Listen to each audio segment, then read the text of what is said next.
Why do you play Souls games? No, why Dark Souls? There's an old term called Rashomon effect. It's about how different witnesses can perceive and describe the same event in radically different ways. Subjective truth can be shaped by bias, self-deception, or memory. There's no limit to how each person perceives the reality. But each version still reveals something real about the same event filtered through an individual's experience. Now, ask the same question again in a random Dark Souls community. Why do you play Souls games?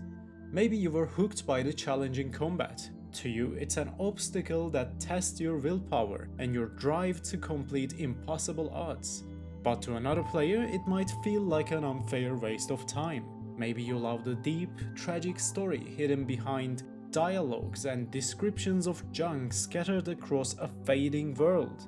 But someone else might say, wait, these games have a story? Maybe you love the NPC. There's an onion guy, there's the annoying bold trickster, there's a guy who worships the mighty sun, and even a hawk too. Never mind, it's a crow. Whatever your answer, each one reveals something magical about a masterpiece that connects with people in so many different ways. You have probably seen countless video essays titled "Dark Souls saved me at my lowest." Well, Dark Souls never had a dramatic impact on my life. It didn't cure my depression, but I can see how a brutal, punishing game can and does affect so many lives. Let's get this straight, I won't just blindly praise these games while ignoring their flaws, like Bed of Chaos, or the incomplete second half of Dark Souls 1, the rushed sections of Dark Souls 3, and Dark Souls 2 in its entirety. No, I actually love Dark Souls 2, even with its flaws. So what makes Dark Souls different? How did it manage to build a new genre from scratch while most other AAA studios can't escape from meaningless controversies no matter what they do? A video game can be many things. Sometimes it's just a financial product designed for quick profit. That's where the annual releases of big franchises like Call of Duty comes in. Sometimes a game is just a simple time killer, and there are plenty of genres built around that. Flashy effects, big numbers, turn off your brain and enjoy. And finally, a video game can imitate art. Or no, a video game can be art. If you play a modern AAA game, you will notice how often immersion is sacrificed to make sure the game appeals to everyone. In God of War Ragnarok, your companions constantly spoil puzzles and explain every boss mechanic right in the middle of those fights, because selling as many copies as possible takes priority over player experience. In the eyes of many AAA studios, if content exists in the game, every player must see it, because money was spent to create it. Nothing can be too complicated or hidden. In the late 18th century Europe, a new artistic movement called Romanticism reshaped the way beauty was understood. Romantics believed that true art shouldn't serve social utility, moral instructions, or audience demand. Beauty is purest when created without compromise or unbent by outside expectations. For the longest time, Dark Souls was known as the game that doesn't hold your hand. This game doesn't like you. Dark Souls is designed to make you suffer. All these assumptions are true to an extent if you remember the Rashomon effect. We all experience the same event differently. We all convince ourselves that our experience was the definitive one, the way the game was meant to be played. But imagine if Dark Souls 1 had caved under the criticism of its difficulty, and Dark Souls 2 had released with difficulty sliders, quick saves, revive tokens, everything tailored to please the audience. Would it still feel like the same journey? When you sit on that throne right at the end of the game, could you still feel like you truly overcame something through your own willpower? In Dark Souls, you don't lose when you die, you lose when you give up. When I finally beat Manus back in 2012, it felt like an incredible accomplishment. Something that once seemed impossible had become an obstacle I managed to overcome. Years later, I thought beating Margit at level 1 would take me days. But after finally memorizing his entire pattern and taking him down, it was more satisfying than any Devil May Cry boss I have beaten with a handful of revive orbs. Could Dark Souls hold on to its identity and its philosophical message if it was redesigned to hold your hand all the way to the credits? In Lordran or Drangleic, no matter the odds, no matter how many times you fail, you always get back up stronger. It's not your character who's stronger, but it is you, because you didn't give up, you refused to go hollow. In my first Elden Ring playthrough, Godfrey gave me some trouble. Now he is just a warm-up boss I use for my level 1 characters. If you crush under criticism, then you lose what makes your game special. Elder Scrolls Online. It used to have proper rewards for completing some of the hardest content in the game. Casual players started complaining. They said they also want the rewards, but they are so hard to get, they don't want to work for it. So, as a solution, developers stopped adding decent rewards to those challenges. Game lost a part of its identity because of some criticism that doesn't even make sense. A masterpiece is a work that lives within its own rules. A beautiful message alone doesn't make something a masterpiece, and that's why beauty in Dark Souls can show itself in so many different ways. Maybe you loved combat, maybe the story, maybe the atmosphere. That's how Dark Souls gets you. Not because it is flawless in any category, but because it is imperfect in every single one. The combat is flawed, world is incomplete, gameplay can be rough, but together they create something unique. These are not games made for everyone, but for those who will appreciate its beauty. To describe this, we can use the traditional Japanese view of aesthetics called wabi-sabi. Beauty often comes from imperfection, from things that are asymmetrical, unfinished and unpolished. If you fix art according to everyone's suggestions, you erase the imperfections that make it beautiful. You have probably seen the videos where every new release gets compared to Red Dead Redemption 2. Look at the water physics, look at the horse muscles, look at the horse testicle physics. Or they zoom into Arthur's face 10 times to inspect every pore in his facial textures. Dark Souls doesn't chase realism. When you fall off a cliff, you can see the unfinished chunks of the map. NPCs don't move their mouths when they speak. Looting an item doesn't trigger a 5-second long animation of chosen undead patting down every corpse. To many, these are flaws, oversights left in production, but there's a certain charm in those imperfections. Because a good game requires more than just imitating real life. And that brings us to a masterpiece doesn't need to do everything perfectly. What it needs is balance between different aspects that resonate with different people. Story, combat, level design, boss fights. A game becomes truly successful when those elements don't just stand out individually, but complement one another. Maybe you have heard of Outer Wilds. It's a space adventure / puzzle mystery game. In the game, pacing alone, the way it slowly reveals the path without ever telling you what to do, the gradual unveiling of the mystery, the message at the end of the game, soundtrack, every part complements one another to create a complete experience. And then there was this one other game. I thought I could never enjoy a visual novel until I played Slay the Princess. An indie game about slaying a princess locked in a cellar became one of my all-time favorites. It's a horrific story. Saving the princess means everything you know will end. You have a knife, the princess is shackled before you. It seems like an easy task, you can save the world right there. But then, story pulls you in. The writing, soundtrack and voice acting all work together to elevate a genre I normally dislike. As the story unfolds, as I got to know characters, it made me feel something I didn't realize I was missing in my life. And that's how you hook a player, by creating a perfect harmony between imperfect systems. When that giant bird dropped me at the Firelink Shrine for the first time, I immediately understood what kind of world this is. I was standing at the roots of a dying kingdom. Grey clouds blot out the sun in the distance. Hollowed settlements crumble around you.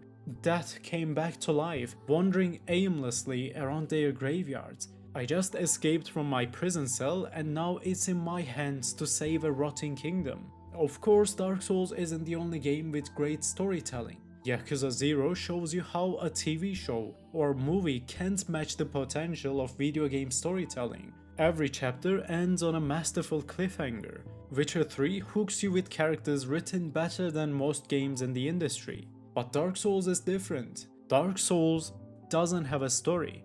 It has a history.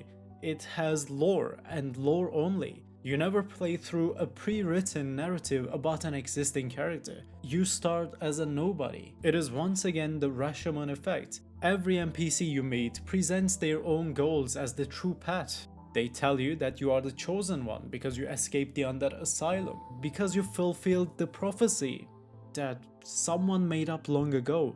You must continue the Age of Fire, because that's what the chosen Undead would do. Every Souls game presents an illusion of choice in a doomed world that shouldn't even exist. Whatever option you pick, it always leads to nothing. When you become the new Lord of Cinder, when civilization rises from your ashes, what do you think happens? The flame fades again. Your hollowed shell becomes the next obstacle before another Age of Fire. And if you abandon the fire, embrace the Age of Dark, and allow humanity to flourish in its true form, does that achieve a happy ending? No, another hero rises, overcomes you, and kindles the flame once again. Every path offered is a lie, someone else's truth shaped by their own perspective. Men are props in a stage of life, and no matter how tender, how explicit, the lie will remain a lie. And that is fine. In Dark Souls, you exist in a world that should never have been.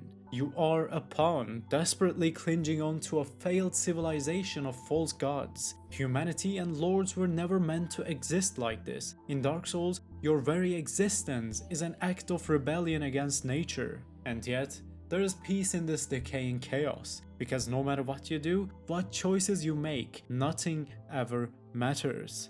It's a story about giving up and letting go of lies instead of holding on to them. You are given two choices: continue the Age of Fire or let it fade and allow darkness to rise. Which one is right?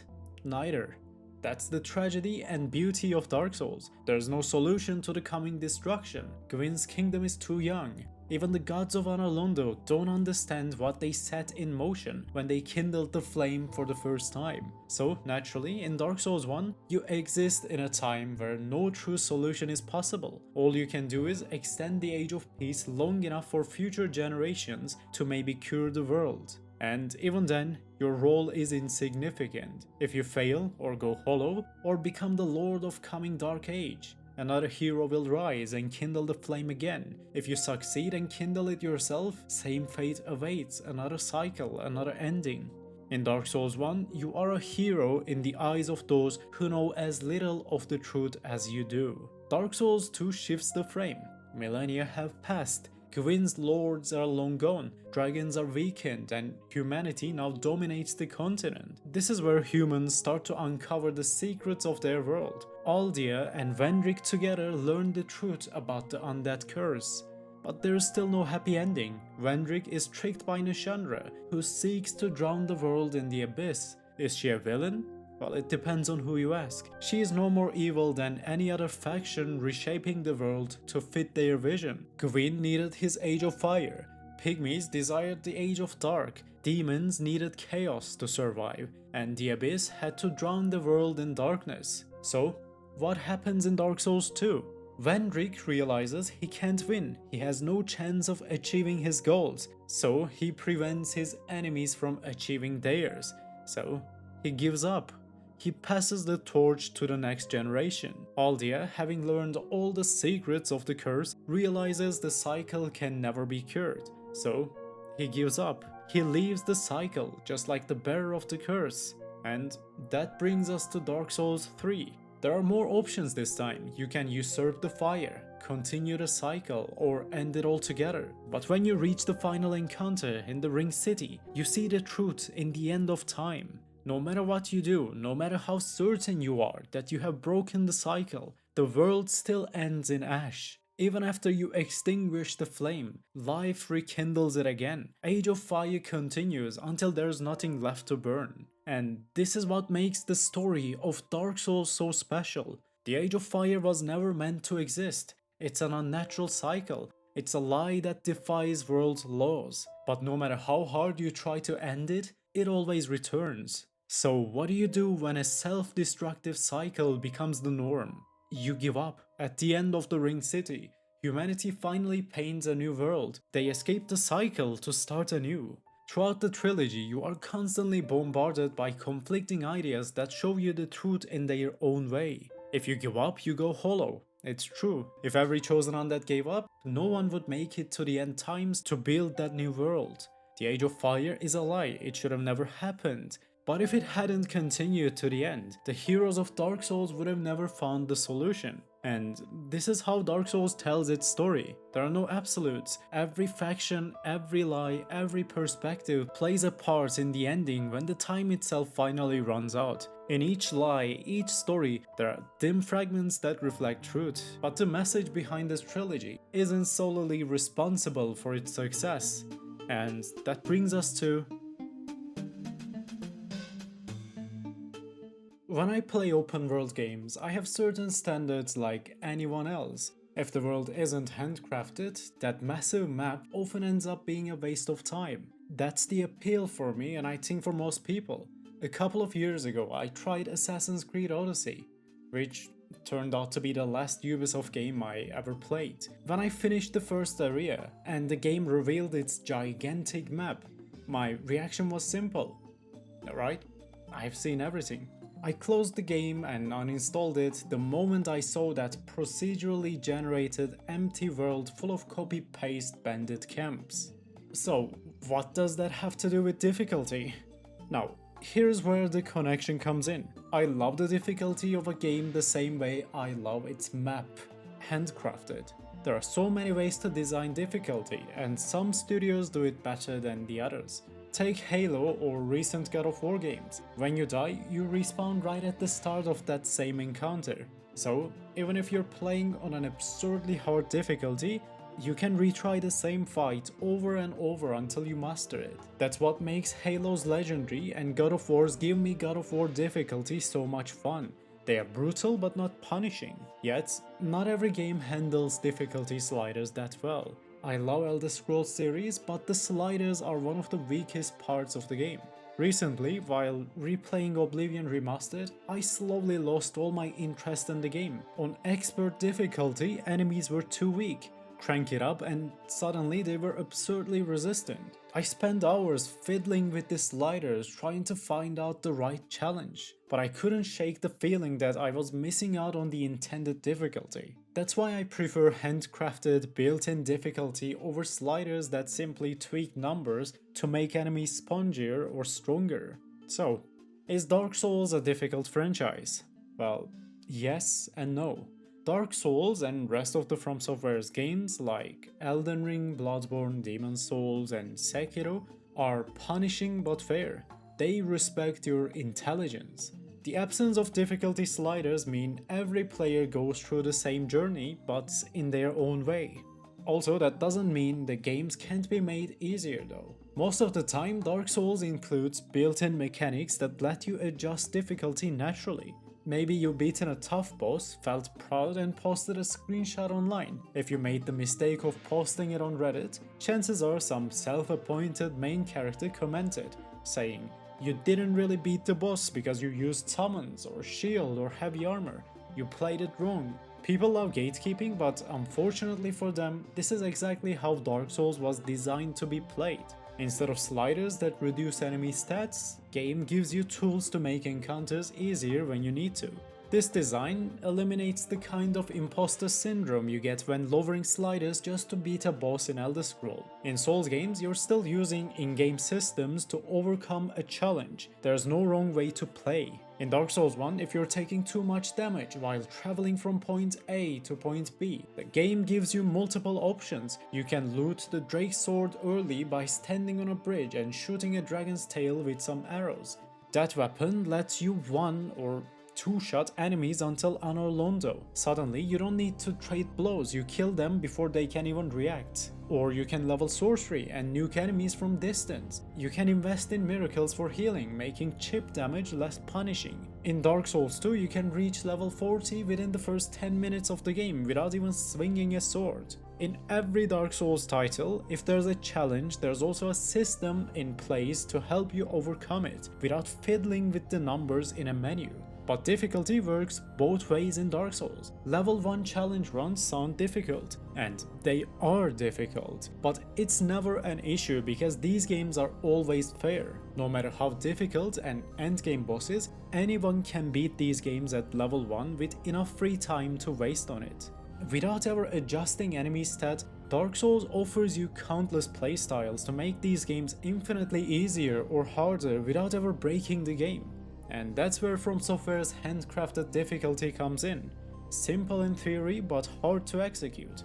But this is not the only part where copycat Souls-likes get wrong about From Software's game design. And that brings us to the next part. Yes, this is the part where I praise an elevator with an overly enthusiastic voice for 5 minutes. Oh my god, did that elevator just bring me back to filing? What? Crazy. It's so dumb, but I don't know. Alright, elevator tier list, Undead Parish to filing. S tier, changed my life, it cured my depression. There's a reason why I always go back to Skyrim. It doesn't have guild questlines on par with Morrowind or Oblivion, but it has something that feels like home. When I played Oblivion Remastered, I often found myself staring at the snowy mountains in the north, thinking I should be on the other side of those mountains. It made me feel homesick in a way few games do. And similar to Skyrim, Dark Souls also feels like home. Skyrim's art director, Matt Carafano, once described the game's landscape as epic reality. A believable, grounded world that still makes you feel like a small adventurer in a massive setting. In Skyrim, you can stop at any moment, look around, and you will be greeted by vistas that look like painting. Dark Souls doesn't stray too far from this philosophy of art direction. The moment you escape the Undead Asylum, you are met with one of the most stunning and memorable scenes in modern gaming. The sun is fighting to break through the thick grey clouds. The land is inhospitable. Mountains rise high, they are sharp and oppressive. This is not a world built for humans to thrive. That first part of Dark Souls 1 has a charm that will never fade. Rough stones, abandoned houses, massive walls encircling the remains of a fallen kingdom. When you walk through the cramped streets before Capra Demon, it doesn't feel like anyone could live in there, but it also avoids that artificial video game vibe. The abandoned places in Dark Souls feel like they are lifted straight out of dark fantasy animes like Claymore or Berserk. The world radiates despair and hostility as if it itself is alive and suffocating. There is peace in the painted world. Almost every soul there is hostile towards you, yet the atmosphere still feels like it remembers a time of peace before its inhabitants hollowed. You walk among the ruins of a drowned city, punished for defying the gods of Anor Londo. You stumble into a kingdom consumed by chaos when it tried to recreate the flame that should have never existed. And it's not just limited to Dark Souls 1. Dark Souls 2 was heavily criticized for its rushed map design, but no other Souls game comes close to how unique each location feels. A pitch-black underground settlement, a kingdom buried in a frozen desert, the forest of the fallen giants, a palace above the clouds where dragons still soar, an underground realm destroyed by one of those very dragons. These are not random video game levels, they are pieces of an epic journey across an entire continent. Dark Souls 3 takes you through a world that feels tired, ready to give up. Beautiful civilization of Erytil is ruled by a tyrant. At the edge of existence, Ring City holds a civilization imprisoned behind walls it will never escape. You walk among the corpses of demons who fail to protect the flames of chaos. Dark Souls doesn't just give you complex levels. Every location feels like it could fill an entire book with its story. That's the true charm of Dark Souls. There are no procedurally generated maps, no filler trying to catch your attention. Every single location has a purpose, history, and meaning. And that's why exploration in these games matter. But this is only one part that breathes life into these games. And another one I can think of is... I have one problem with Souls-likes. I mean, I actually have quite a bit of problems with Souls-likes, but let's just focus on one. While there are few rare Souls-likes that understand what makes a boss work, the majority repeat the same mistake over and over again. There's a scary knight boss in the game, okay, but why? Well, no one knows, because that's what From Software puts in their games, right? So, Souls-likes should also put some scary knights in some big rooms. Unlike From Software titles, bosses in most Souls-likes feel like stat-boosted enemies with oversized health bars. Now, I won't glaze over the Dark Souls franchise and pretend it doesn't have bad bosses. I could list 10 right off the top of my head right now. But there's a reason why people love From Software's bosses just as much as the fan service NPCs and characters. They have an identity, they have a reason to exist in the world.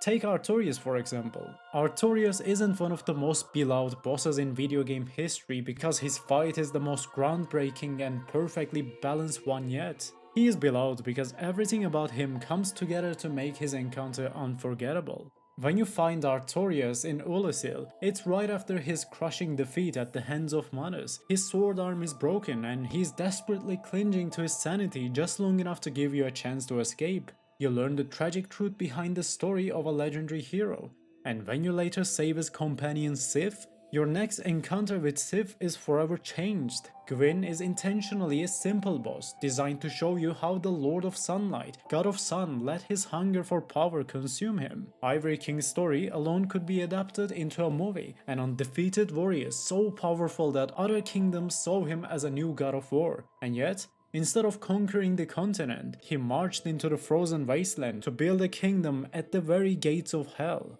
Another one, Nashandra isn't a cartoon villain, but a frightened fragment of the abyss, brainwashed by her own fear into destroying any faction that could threaten her survival. Sister Frida is a saint turned tyrant. Gale loses his mind the moment he fulfills his mission. In Dark Souls, bosses exist to tell you a story. They are not just big enemies with flashy arenas. Each one has an identity. You are a boss fight to them as much as they are a boss fight to you. Dark Souls understands its world. Every piece moves independently, but works together to bring the setting to life. Pygmies, lords, demons, and dragons all tell their stories based on their own perception of truth. What emerges is a dying world that feels alive, desperately holding on to a false existence. If Dark Souls is a masterpiece, it isn't just because of its difficulty, its atmosphere, its bosses, or its combat separately. It's a masterpiece because every part works in harmony. Each one gives life to a franchise, crafted with care and intention. Dark Souls bosses stay in our memory long after the game is over, not because they are hard, but because they remind us that in this world, in Dark Souls, even legends can break, even heroes can fall, and even monsters were once human. No story is black or white, and there is beauty in its flaws. Thank you so much for watching all the way to the end. I can't thank you enough for sticking so long. But hey, if you made it this far, why not give a like or even sub? I upload once every 3 weeks or so. I talk about Souls games and what I love about them. Anyways, hope to see you in another video, and for now, don't you dare go hollow.